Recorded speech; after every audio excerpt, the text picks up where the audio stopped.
და როგორც იქნა ალექსანდრე თოფურიას ჩაენიშნა ბრძოლა 21 ნოემბერს UFC-ში ის შეხვდება ყაზახი მებრძოლს ბეგზად ალმახანს.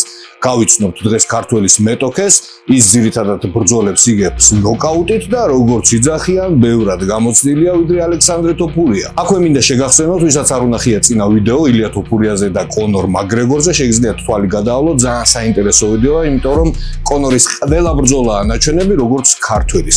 მე კიდევ ვიწდებ, გაიცანით ალექსანდრე თოფურიას შემდეგი მეტოქე ბეგზად ალმახანი. ბეგზატი დაიბადა 1997 წლის 8 ოქტომბერს ყაზახეთში. ის ბავშვობიდანვე იყო დაკავებული სპორტით, სკოლაში თითქმის მთელი სწავლის განმავლობაში ვარჯიშობდა კარატეზე და ბოლოს უფროს კლასებში დაამატა კრივი. ამ ორ სახეობაში ის მაინც და მაინც არ გამოირჩეოდა, თუ არ ვწდები ერთხელ რაღაცა რეგიონალურ ტურნირზე კრივში მესამე ადგილი დაიკავა. სკოლის დასრულების შემდეგ ბეგზატმა ალმა-ატაში სპორტის აკადემიაში ჩააბარა და სწორედ მაგ დროს დაინტერესდა შერეული ორთაბრძოლებით. თავიდან ყაზახი მებრძოლი შეხვედრებს ატარებდა ადგილობრივ ორგანიზაციაში, რომლის წესებიც MMA-თან შედარებით ოდნავ განსხვავებული იყო. მაგალითად, ამ პრომოუშენში პარტერში ერთ წუთზე მეც საჯი არ აჩერებდა მებრძოლებს. სანამ ალმახანი პროფესიონალებში მოხვდა, მან უამრავი შეხვედრა მოიგო ამ ორგანიზაციაში, როგორც თვითონ ყვება ყოფილა შეჯიბრებები, სადაც ის დღეში 3 ან 4 მებრძოლს ხვდებოდა.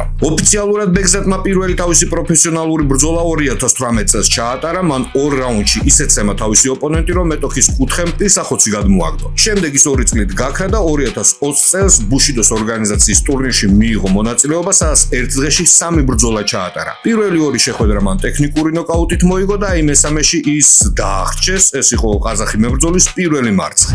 მოდით ალმახანის პროფესიონალურ ბრძოლებს უცებ გადავხედოთ, იმიტომ რომ ძალიან ძნელი ასაკითხი გვარებია, ვისაც ეჩხუბებოდა, ასევე ისინი არიან ნამდვილი ნოუნეიმები, იმიტომ რომ ან დებიუტანტებს ეჩხუბებოდა, ან 3-4 მარცხით დამარცხებულ ტიპებს ეჩხუბებოდა, მოკლედ საერთო ჯამში ნოუნეიმებს ეჩხუბებოდა და აი მე UFC-ს ბრძოლებზე ცოტათი ვრცლად შევჩერდეთ.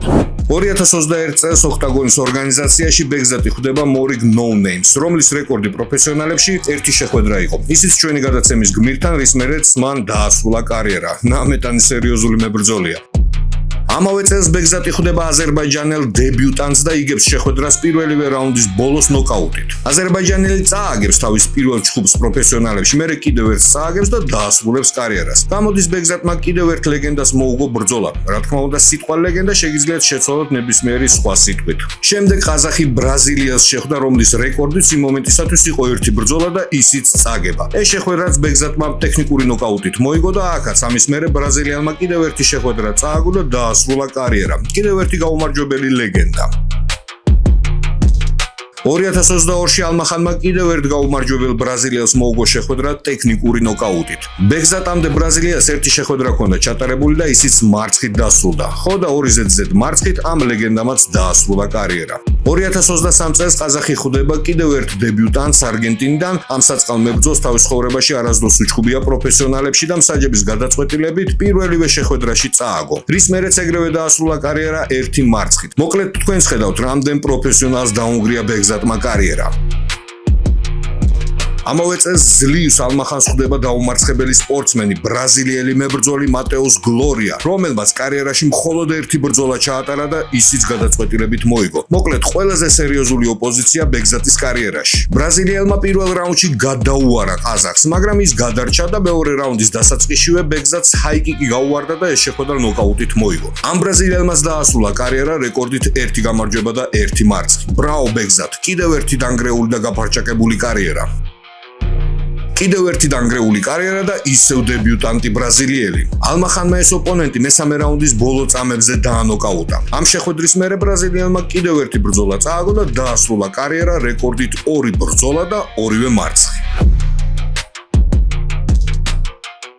მოკლედ თქვენს ხედავთ რა ტიპებს ეჩხუბებოდა ბეგზატი, ისინი ამ ბრძოლების მერე ბეგზატთან ბრძოლების მერე ანებებდნენ საერთოდ კარიერას, ალბათ იფიქრეს ერთი ამის დედაც უწავალ ბრაზილიის პლაჟზე, სიმინც მაინც გავყიდი უფრო მაგარ ფულს გავაკეთებო. მაგრამ ყაზახ ბლოგერებს უსმინე, ტიპები როგორი დარწმუნებულები არიან ისი ალმახანში, რომ აი ალექსანდრეს ზედაც არ უყუნებენ, ამას აუცილებლად გაივლისო და უკვე მიზანი აქვს მერაბ დვალიშვილთან. მოკლედ რაც არ უნდა ვილაპარაკო, ბეგზატი ესეთი სტატისტიკით მიიღეს UFC-ში და საწყალს პირველივე შეხვედრაში სადებიუტო ბრძოლაში შეახვედრეს უმარ ნურმაგომედოვი.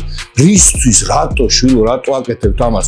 უმარ ნურმაგომედოვის ეს იყო მეხუთე ბრძოლა. ხო იძახის და ძალიან მაგარი ვარო, მაგრამ პრინციპში მე მგონი ყველა ბრძოლაც ეგრე აქვს მოგებული. მოდი შევხედოთ ამ ჯგუფს.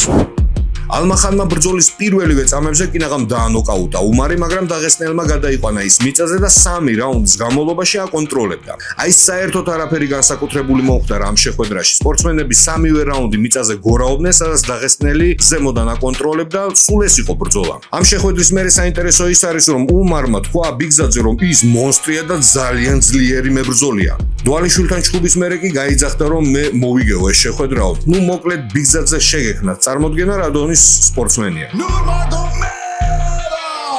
ნურმაგომედოვთან მარცხის მერე ალმახანს შეხვდა კანადელი ბრედ კატონა.